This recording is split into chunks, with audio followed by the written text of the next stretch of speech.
Spartan Dogs, woof woof, clutch. Late second half performance from the one and only Tyson Walker. 76-66 was the final score.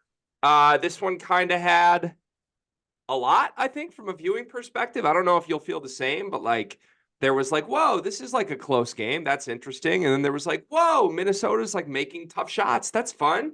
And then it was oh my God, suspense. Is Michigan State going to blow this? There was an Izzo technical.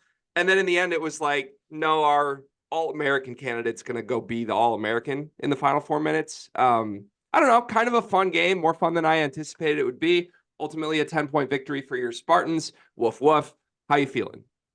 There's just nothing that builds character quite like a Thursday night dogfight at the crib against Minnesota. Let me tell you that. You think you know what adversity is, you really don't know unless you've been through one of those. And I think in the first half, Minnesota was hitting some shots. They were playing well. I think that it was a pretty good, even 50-50 split on tip your cap to Minnesota for hitting shots, but also I thought there was some rotations and defensive lapses that gave them an inch, which let them hit a shot, and they had some open ones. And once guys hit open ones, if they're struggling, sometimes that's all they need is one going in. And, Mitchell was hitting it in the first half. Cam Christie was hitting some shots in the first half. But at the end of the day, when it got to winning time, eventually, after we tried the give it to Malik Hall zone breaker, we had this light bulb go off in our head, and we said, you know what? Crazy idea here. Shoot me down if you guys don't want to do it, but here's what I'm thinking. We give the ball to Tyson Walker and see what he does.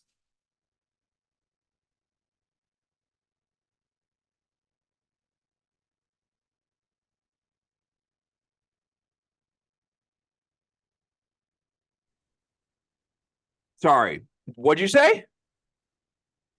So what you do is you get Tyson the ball and you let him score. Mm. Mm. So you know how Malik Hall was shooting elbow jumpers, Uh-huh. his own. So Uh-huh. instead of that, you set a screen for Tyson so he can shoot from that same elbow wide open. Oh my God, did you just fix everything? I blacked out, but that's a great idea, isn't it? That's a really good idea. Yeah, that was a nice little bit we had. Honestly, we're generational for not planning that and it just working out that way. But yeah, I was confused. I was texting you. We were in our Discord in the Michigan State game thread talking about it with all the Michigan State fans in there. Where's Tyson? I think when it was a tie game with 10 minutes left, it wasn't necessarily to rag on Tyson because I thought Minnesota had a really good defensive game plan. I thought they were making it tough on him more than he was just disappearing. But also, you're the focal point of a team that's really struggling. You need to take the game over, and preferably you would be more actively involved in doing that through the first 35 minutes and not just the final five. But ultimately, doesn't matter in the end because he showed up for the final five and was absolutely stellar. It started with that elbow pull up. Like you said, Minnesota was in the zone. They drew up the screen on the top outside guy. Tyson steps right into that elbow jumper that Malik Hall had kept shooting. Tyson pure. He had a couple other big time scores after that, though. The Euro step was extremely pretty. Just a really dynamic scorer. And shout out to our boy TJ Terrence, 23, who had sent us earlier in the day. What am I missing here? Tyson Walker over 1.5 threes. Well, he only shot 2 threes, and he was really uninvolved there. So apparently Vegas knew something there. But I think in general, man, they only shot 12 threes as a team in this game. 3 for 12 from 3. The offense is gross, and it needs more Tyson, and it needs more Tyson from 3 quickly. Yeah, for some reason, Tyson was doing a lot of passing up threes today. A lot of passing up, dribbling into the basket or dribbling mid-range and passing the ball. It's honestly, it wasn't just him. It seemed that today guys were very tentative and almost forcing the ball to Malik Hall in some situations. And I did have a theory that they were trying extremely hard to get Malik his 1,000th point of his career. I don't know if that's actually a theory or not, but in my head it looked like it because they were force feeding him the ball a lot. And he was scoring a good amount, don't get me wrong. But it just seemed like guys were passing up shots. And I think that it should be a requirement of every Michigan State game that Tyson Walker leads this team in shot attempts. Yeah, I think it's got to shift from like tonight. He had 13 shot attempts. I think that did lead the team. No, excuse me. Jaden Akins had 14 shot attempts. Weird Akins game. There were times in this game where I felt like he was great, and then there were times where I felt like he was awful. He was 0 for 5 from 3, 2 assists to 0 turnovers. It had some decent drives, got to the free throw line once. I don't know. To me, it's got to turn into Tyson shoots like 40% of this team's shots, even if they're tougher. He's that much better offensively than any other option they have. And I don't want to say they need to force anything or go unconventional here, but I think it would benefit this team if every time they throw the ball into the post, they give the ball to Tyson and get out of the way instead. Would that not be better? Also, like, I know you said like you don't want to do the unconventional thing. I do. I think that one person should have the ball. I think the other three players on the floor should set a variety of screens for Tyson. You can flip it any way you want to. It could be a double and a single on one side. You could stagger them. You could stack them. You could do whatever. You could have Madi Sissoko stand on Jay Nakin's shoulders and set a screen. But I think everything needs to be ran for Tyson, and Tyson needs to shoot more too. Like he like you said, I don't know if 40% is the number, whatever it is. He needs to lead this team in shots every single game. Yeah, and we've seen some very ball dominant, high usage Michigan State stars before, right? But I think it's interesting because most of them have been really good passers too. It makes sense. Cassius Winston should have the ball every possession because half the time he's creating a shot for someone else, half the time he's creating it for himself. Denzel was the same way. I think to an extent, Draymond was the same way. The most ball dominant guy that I can remember that was just mostly wired as a scorer was either, I guess you could say, Kalen or Keith or Travis Trice during that really special run. Now, Trice had Denzel to facilitate alongside him. I think that's the best comp that I can come up with because that team felt like it was never his best team. It was like a year away from maybe taking a step forward. But at the end of the day, you always knew Trice and Zell were going to show up. And Trice was going to take 15 shots. Zell was going to get other guys involved. To me, that could be Walker and Hogard almost with this team. I could see that down the stretch, but I think Tyson needs to shoot way more throughout the game. He needs to be way more involved in a shot hunting way. Yeah, who's the center on that team? Was it Schilling? Yeah, I think so. Well, they kind of cycled through. It wasn't Costello, was it? I don't know if Costello was playing like major. I know he played, but I want to say that front court was Schilling and Dawson. This would have been no, it was Costello. It was Costello? Yeah, it was Costello, but Costello didn't always play a ton either. Costello was off the bench. Schilling started. Colby Wallerman was playing 10 minutes. So kind of don't hate that comp card. I kind of don't hate it. That team did go to a There is no Brandon Dawson though. There's Malik is Brandon Dawson.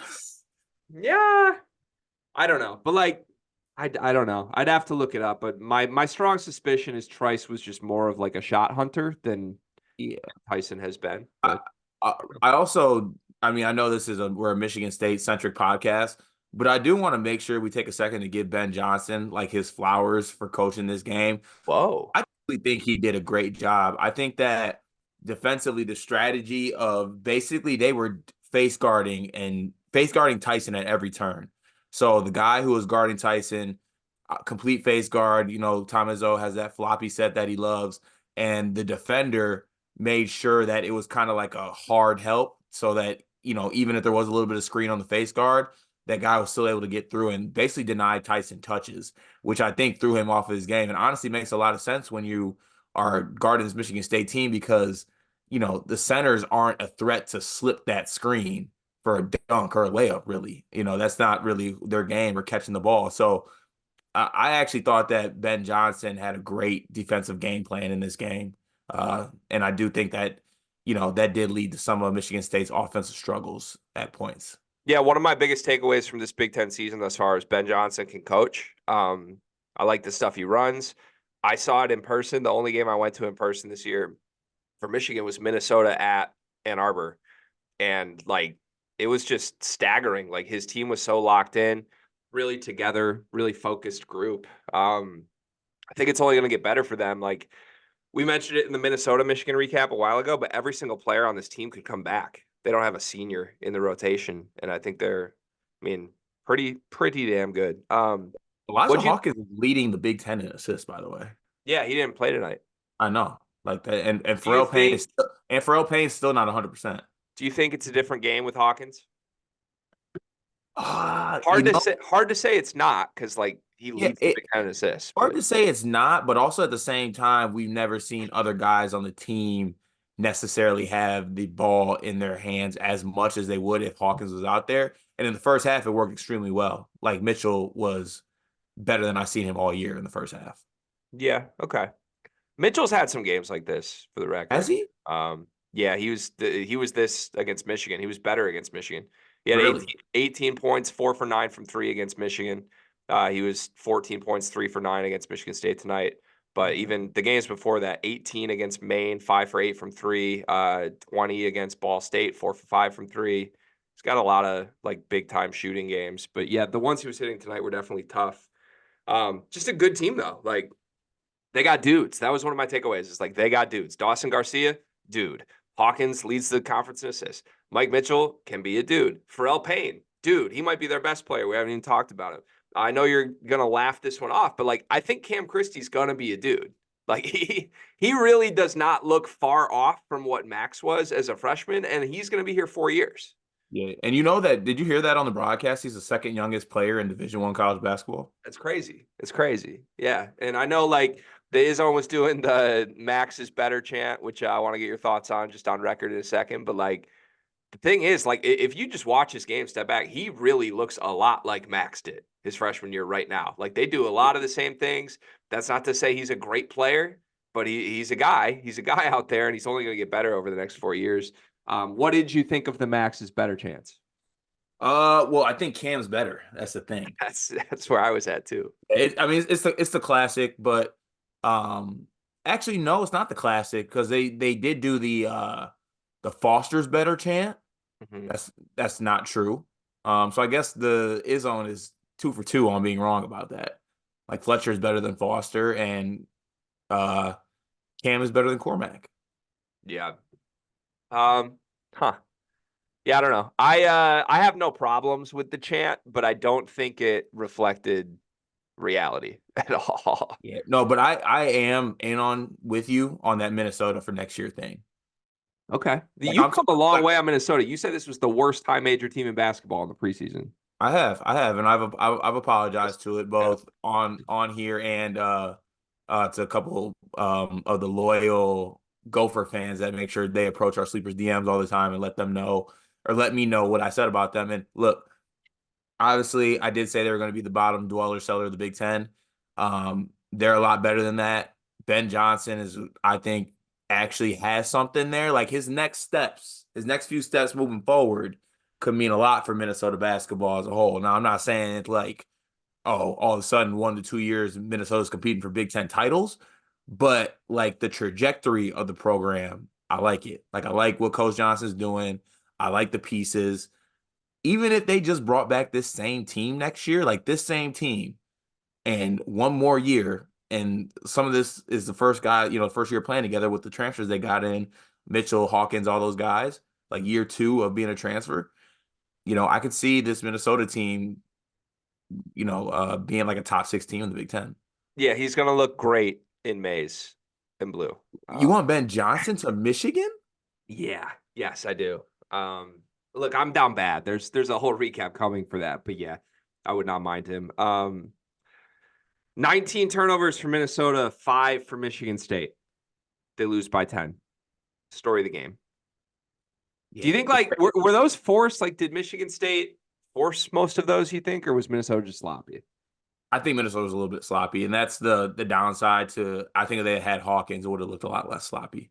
Yeah. With that said, give Michigan State's guards credit. I did not think this was a great AJ Hoggard game by any means, but 7 assists to 1 turnover. The 1 turnover was like pretty hilariously awful On though. that fast break, though, they tried to throw it to Tyson when Jaden was on the left wing wide That open. Jaden's so open, man, so open. I don't know. Were you happy with AJ tonight?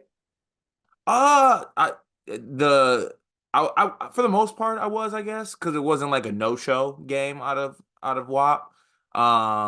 The finishing is starting to concern me a little bit though. Yeah, that one layup was weird. Yeah, like he's just having like some finishing concerns these last couple games. Is like, um, I don't understand why, for one, and two, I'm like conflicted because I'm glad to see him driving. Like I like the aggressiveness. I love the drives, but all of a sudden, like he can't finish those drives, and now that's agitating me over him like settling. So, I like to think that he start making those at a higher clip, but this is now, you know, 2 or 3 games, or 2 out of the last 3 games where he's had trouble finishing. Yeah. So something I'm monitoring moving forward. Yeah. Yeah, me too. I will say this. I think if this is your floor for AJ Hogard, which I think it is, I don't think he can really play worse than this right now. That's a really good floor. Like that's a step forward. If tonight was the worst AJ we've seen in a month, then you take that. I think that's a guy who still helped this team win games or did help them win tonight. Malik Hall, I feel like we came in kind of making jokes at Malik Hall's expense. They were really trying to play through him offensively, which just felt weird to me because I thought Dawson Garcia got the better of him. But 16 points, 12 rebounds, 4 assists, 0 turnovers in 32 minutes. Like this was a pretty peak Malik Hall performance. Do you agree that he was really good tonight? Yeah, I do agree, and it's a also, I know this isn't the phrase, but I'm going to use it. It's like a double-edged sword, and for me, um, I don't want Malik to have the type of game where he had at Northwestern where he's taking 2 shots, right? Like that's unacceptable. So I feel bad sometimes where I'm like, sometimes Malik gets tunnel vision and he kind of just is aggressive and goes and shoots that turnaround jumper. It's kind of a low percentage shot, but he goes to it, and that's what he does. So I just got to suck it up. I won't get mad. I'll take the Purdue fan route on this. I just want Malik to be aggressive. That's it. Aggressive and confident. That's all I need out of him. The production that comes with it, I think, will follow just because I think when he is aggressive, he can be a good player. It's just, even if Malik Hall is having a great game, I don't care what's happening. When it's winning time, the ball should be in Tyson Walker's hands. Yeah. That's what I was like. It got dicey towards the end there, and we had 3 straight possessions. We tried to feed it to Malik Hall, or 3 or 4 straight possessions, and nothing happened. And I was like, okay, that's enough of that. Let's get the ball to Tyson, and then Tyson scores 8 to 10 points, I think, in that last couple minutes to seal the game. Yeah. Yeah, we've seen Izzo do that before where like he kind of rides his 4 or 5 year guys. Malik Hall's been in Green and White for 5 years. Tyson Walker is a 5th year guy, but only his 3rd year in the program. I don't know. I do kind of just like raise my eyebrow and like, does he think this is Malik Hall's team and not Tyson's team? But um at the end of the day, Tyson closed the game the final 4 minutes. So I think everybody knows who the bad dude in that locker room is. But just kind of hope they don't flirt around with that too much. I hope Tyson knows that. That's interesting. You think he might not? I just think like he is naturally a team first guy. Like he's not an I guy naturally. Yeah, I don't get how he's wired.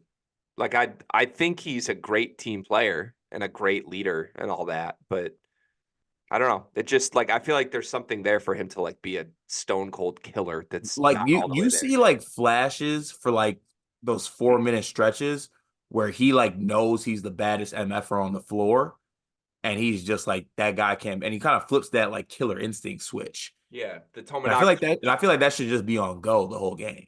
Yeah, the key gets inserted and turned, and then he's like talking that shit immediately, and it's like, Yes. yeah, okay, Tyson, we want more of that. Yes. Yeah, I don't know. Okay, I want to play a quick player by player game. I'm gonna say a player's name and the number of minutes that they played tonight. I want you to tell me should they play more or less minutes.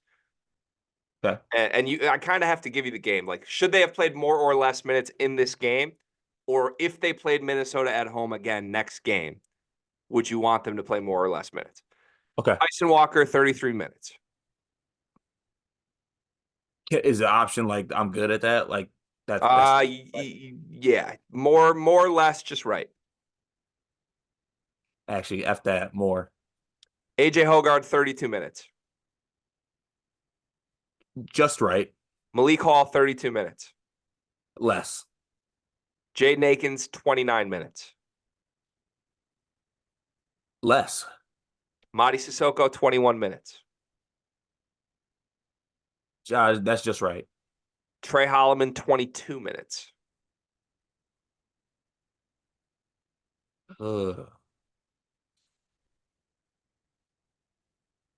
I'm gonna say more actually. He's eaten into Jaden Akins, which Yeah, I think is the right move. right. I think right now, currently, and based off that game, to me, I know you said that Jaden had some takes and stuff. I thought that Jaden was out of it in today's game. I don't think he was really there.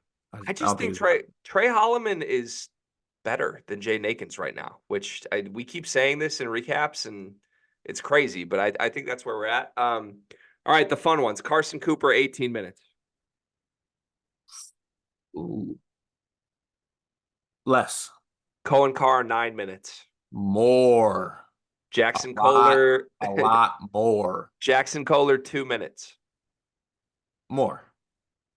Xavier Booker, 2 minutes. More.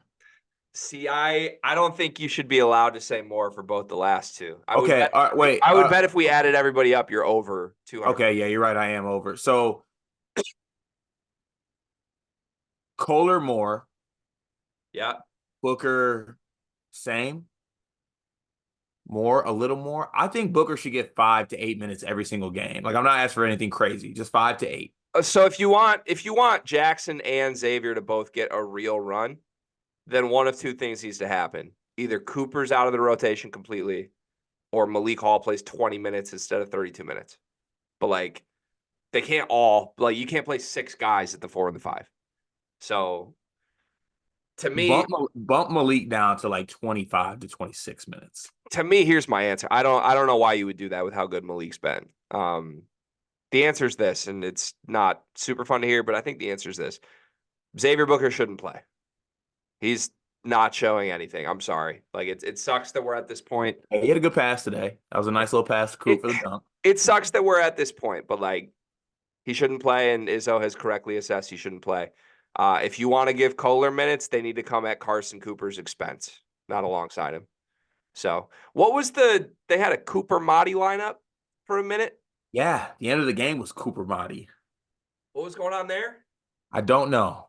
I love answers. Izzo technical, were you okay with it? No, not in the state of the game, no. Were you okay with like the premise of your coach earning a technical there though? Like, because sometimes there's the tech that like the fan base is like, oh yeah, I love that from Iz. I don't even think he got his money's worth, really. No. No, Okay. I thought it was a badly executed technical all the way around. So are you implying that the refs didn't do a great job in this game? No, I think the refs were amazing in this game. They did a great job. Yeah, I thought they were pretty good. 24 fouls on Minnesota, 16 on Michigan State. Thought it was a pretty flawless game, to be honest. All right, any final takeaways? Just good on them handling business. Got some games here. The one against Maryland Sunday is kind of scary to me. But yeah, we'll see. We'll have a Michigan State Maryland preview up before the weekend. Am I allowed to do my thing I did in the Rutgers game? I know I got clowned. I think it was Ulamog. Who clowned me in the Discord. This is back-to-back games against lesser opponents at home, where for 35 minutes of the game, you've been dead even. I mean, crunch time, good thing. Like, that's great. You made the run when it mattered. That's what good teams do. That's dope.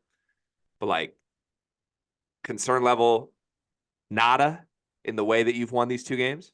This is Michigan State this season. You accept it or don't watch it. Just gonna have to grind it out. Yep. And give them credit for grinding it out. Yep. I'm with it. This is who it is. Woof, woof, grind, grind. I'm with it. All right. Go green, go white, go grind.